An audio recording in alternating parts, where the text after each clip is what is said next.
सैयद मोहम्मद इस्माइल शाह बुखारी नक्शबंदी मुजद्दिदी रहमतुल्लाह ताला बहुत बड़े आलिम और बुजुर्ग गुर्दे हैं, बैठे हुए हैं। इतने में एक जानने वाला दोस्त मिलने को आया, तो जब वो मिलने को अंदर दाखिल हुआ तो हजरत के यहाँ से 10, 12, 15 आदमी जो बैठे हुए थे वो उठ के बाहर जा रहे थे। तो जैसे वो बैठा तो वो आने वाले मेहमान ने हजरत से कहा कि हजरत आपको पता है ये जो आपके पास बैठे लोग थे ये कौन है? उसने कहा हाँ मुझे पता है। कहा कौन थे? कहा कादियानी। तो कहा हजरत कादियानी आपके पास किस तरह बैठे हुए थे? कहा बेटा थोड़ी देर बैठने के बाद कुछ तो मुसलमान होके चले गए और ये बाकी उम्मीद है घर जाके मुसलमान हो जाएंगे। वो हैरान हुआ। कहा हजरत 10 मिनट में आपने उनके सामने क्या कजिया रखा, क्या बात रखी कि वो कुछ यहाँ मुसलमान हो गए कुछ घर? कहा बेटा मैंने उनके सामने सारी सी 3 बातें रखी। पहली बात मैंने इनसे कहा कि अल्लाह के बंदो ठंडे दिमाग से सोचो, मैं कौन हूँ आप कौन हो, इस कहानी को छोड़ो, सिर्फ मुझे इतना बताओ कि आदम से लेकर मोहम्मदुर रसूलुल्लाह सल्लल्लाहु अलैहि वसल्लम तक 1.25 लाख अंबिया में कोई नबी ऐसा भी आया है जो गुलाम भी हो और नबी भी हो? क्या नबी गुलाम हो सकता है? आपसे पूछता हूँ, बोलो। जिसको शक है वो ना बोले। नबी गुलाम हो सकता है? नबी आका होते हैं, बोलो नबी। नबी सरदार होता है, बोलो नबी। नबी सैयद होता है, बोलो नबी। नबी आला होता है, बोलो नबी। नबी आरफा होता है, बोलो नबी। अपने वक्त में नबी के मुकाबले में किसी एतबार से कोई तकाबुल नहीं कर सकता। कहा मैंने उनसे पूछा कि जालिमों इतना सोचो, जो शख्स नबूवत का दावा करे वो गुलाम भी हो सकता है? क्या कोई नबी आज तक गुलाम आया है? उन्होंने कहा नहीं। तो मैंने कहा तुम्हारा नबी तो गुलाम अहमद है, तो गुलाम बन के आने वाला वो नबी नहीं हो सकता। अगर सच्चा हो तो बिलाल बन सकता है, अगर सच्चा हो गुलाम सहाबी तो हो सकता है, लेकिन नबी। बात समझ में आ गई?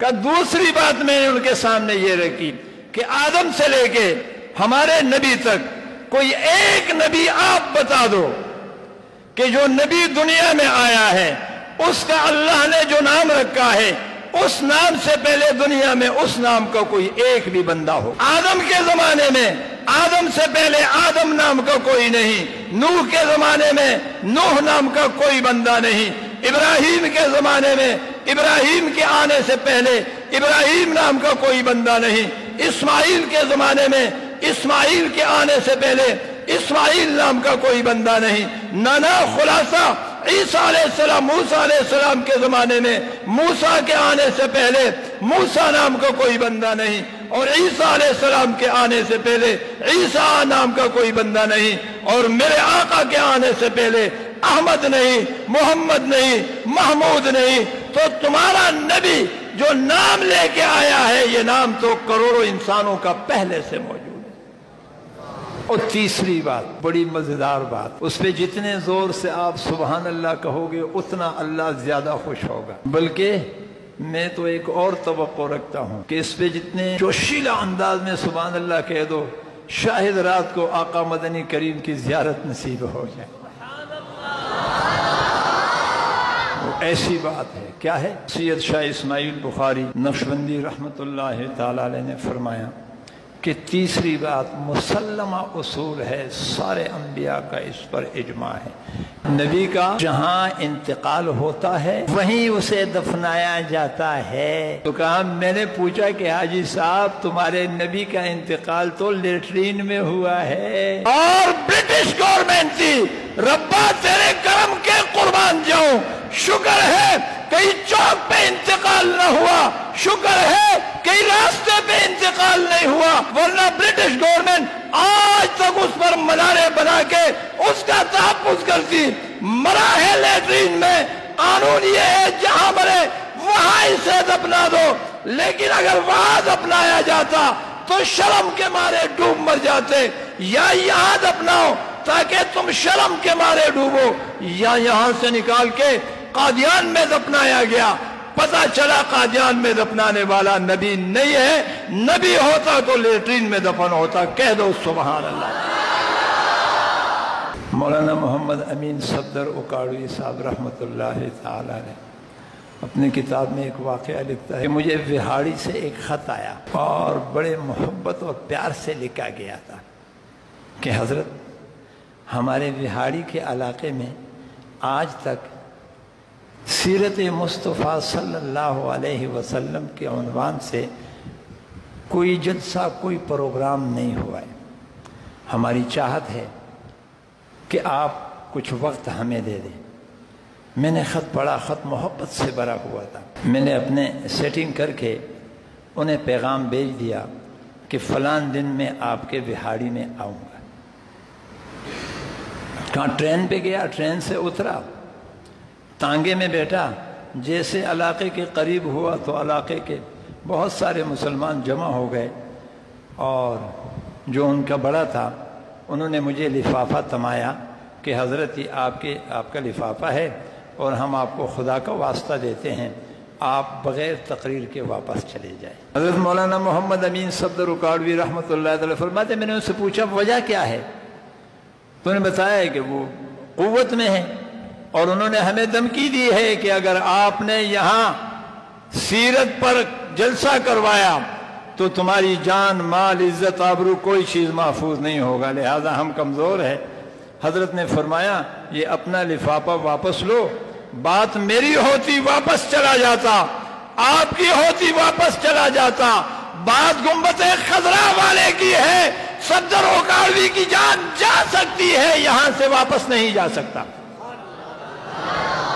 تم چاہو نہ چاہو میں نے یہاں بولنا ہے۔ اور کہا، پھر میں نے ان سے کہا کہ یا تمہارے ہاں کوئی ڈنڈا بردار ہے، میں کوئی بدماش؟ انہوں نے کہا ہمارے ہاں ایک نورا ڈاکو ہے، بڑا مشہور ہے، علاقے کا بدماش ہے۔ کہاں ہے؟ کہا وہ ویرانے میں گیا، کہا مجھے وہاں لے جاؤ۔ نورا ڈاکو کے پاس چلے گئے۔ اس نے جب دیکھا کہ یہ مولوی حضرات، تو وہ بڑا حیران، السلام علیکم، کہا مولویوں میرے پاس خیریت ہے؟ تو حضرت فرماتے ہیں میں نے ان کے سامنے بات رکھی کہ بھائی بات میری، آپ کی اور اس کی نہیں ہے، علاقے میں محمد عربی صلی اللہ علیہ وسلم کی عزت پر ڈاکہ ڈالا جا رہا ہے، ہم اس کے لیے آئے ہیں، کیا آپ ہمارے ساتھ تعاون کر سکتے ہیں؟ کہا جملہ سننا تھا کہ اس کے بدن میں جیسے بجلی آتی ہے۔ کہا میں ڈاکو ضرور ہاں پر بے غیرت نہ، چل میں تمہارے نال چل جائے۔ اور کہا مجھے لے گئے۔ 3 گھنٹے صفدر صاحب فرماتے میرا بیان رہا اور وہ ڈنڈا لے کے کھڑا ہوا، اور بیان کے بعد کہا خبردار اگر علاقے میں کسی مسلمان کو تکلیف پہنچی تو تمہیں پتا ہے نا مجھے جانتا ہو۔ کہا اس کے بعد وہاں بات عام ہو گئی۔ 4-6 مہینے کے بعد، توجہ ہے آپ کی، 4-6 مہینے کے بعد حضرت فرماتے میں اپنے مسند پہ تھا، اتنے میں ایک حسین و جمیل آدمی کچھ آدمیوں کو ساتھ لے کے میرے پاس آیا، خوبصورت داڑھی، بہت بہترین عمامہ، ہاتھ میں تسبیح، آنکھوں میں آنسو، اور قریب آیا، ملا، باقی ساتھی ملے، میں نے تعارف پوچھا تو وہ عمامے اور دستار والے نے کہا حضرت آپ نے نہیں پہچانا، میں نورا ڈاکو ہوں۔ یہ کیا ہوا؟ کہا حضرت جس دن میں ڈنڈا لے کے کھڑا تھا اور جس دن میں محمد عربی کی عزت پر چوکیدار بن کے کھڑا تھا، پیرادار بن کے کھڑا تھا، حضرت کیا بتاؤں، رات کو لیٹنے کی دیر تھی، آقا مدنی تشریف لائے، خواب میں زیارت نصیب ہوئی، فرمانے لگے نورا تو نے محمد کی عزت پر پیرا دیا ہے، عرشوں والا خدا بھی راضی، پرشوں والا مصطفیٰ بھی راضی، تیرے پچھلے سارے گناہ معاف، آج کے بعد تجھ سے اللہ دین کا کام لے گا۔ کہا حضرت جب میں اٹھا تو میری دنیا ہی بدل چکی تھی۔